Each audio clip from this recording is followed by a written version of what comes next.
We'll be moving on to our next contest here. This is for District 7. And this is Guy Comtois and Elaine Swinford. And Guy, here he comes.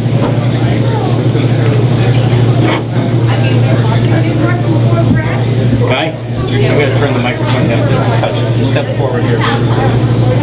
Thank you, Ellen. Again, my name is Guy Comtois. I'm from, I live in Center Bonstead right now. I've been in New Hampshire all my life. My wife and I grew up in Pelham, New Hampshire.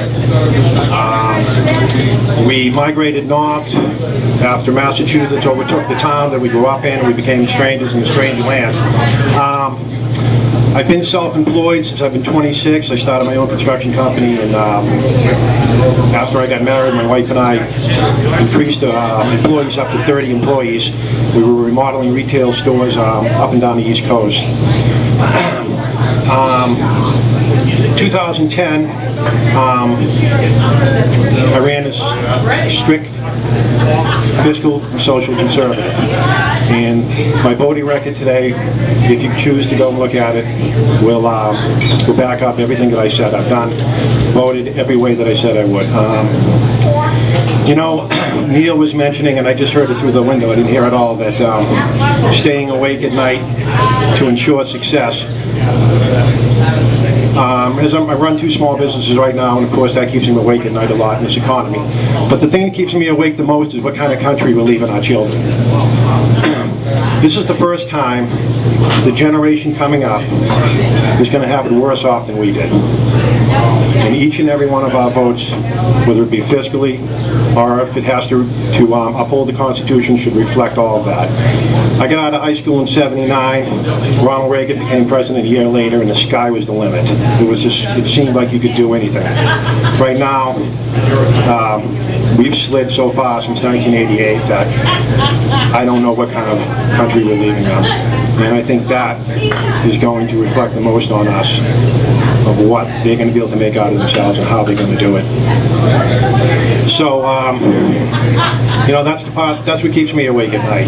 And I talk to them a lot about it. I try to point out that they're going to have to work harder than we ever did, and they're going to have to start a lot earlier, and they're going to have to just cross their fingers because things are just out of control right now. And that's why I'm involved, and that's why I'm up there, is to see if we can put the brakes on somehow. And the last 2 years, the great leadership we've had in the House, we were able to do a lot of that, and I'm proud of every vote I made. Thank you. Thank you, Guy. Just stay right up here. And Elaine Swinford.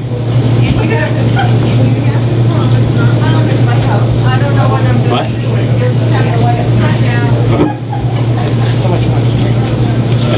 Make sure you're talking to the mic. Talking to the mic, okay, thank you. Thank you, by the way. Let's see, I'm completing my second term. I'm completing my second term. Better? Okay. First year I was member of Criminal Justice and Public Safety. That was a whole new learning experience. We oversee the Police Academy, the Fire Academy, that are both self-sufficient. Dem stole $2 million from the Police Academy and $1.5 million from the Fire Academy. Why? No reason, because they could. They're self-funded. We have no right to their money. Came back for my second term. I ended up chair of Criminal Justice and Public Safety. That's a whole nother world. You have to know every bill before the bill comes into the committee. You have to read them all.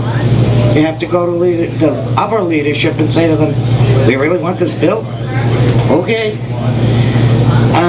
Business background. My first husband and I, he's deceased.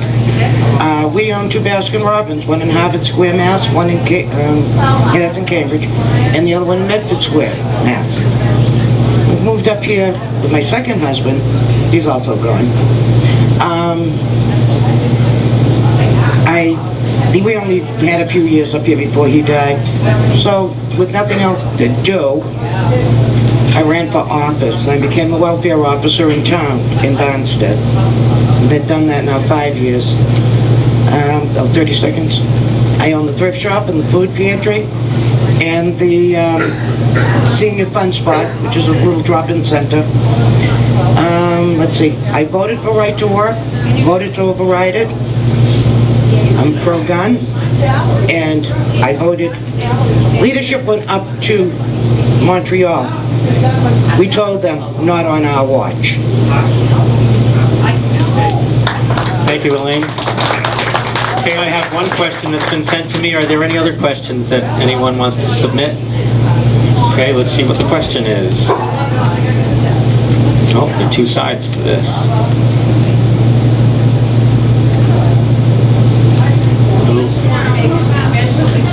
Oh, county budgets. Did you vote for your ability to pay the taxes? Okay, did you... What's your question? When you passed the Belknap County budget these last 2 years, did either one of you support the taxpayers' ability to meet those requests for their money? Elaine? I'm sorry, Guy? Thank you, Alan. Yes, I did. I voted each time to scale back the budget in Belknap County unsuccessfully. There were 8 of us that worked, a lot of hours, and went from one end of the budget to another and tried to get that cut back, but we were unsuccessful. So I always work with the taxpayer in mind. Thanks. Oh, I also want to thank Guy. His Sticks and Stone Farm, they supply fresh produce and vegetables to my food pantry every Saturday. Thank you for that. Okay. The county budget. The county budget we worked on for a long time, and that other group, the other members of the delegation that worked very, very hard and wanted to take things out. A lot of things that we were still working on the contracts, and I think the contract was the problem. We're stuck with contracts, and you can't take away the contracts. They gave up a lot, the employees, so I voted for the budget. Thank you, Elaine. Thank you, Guy.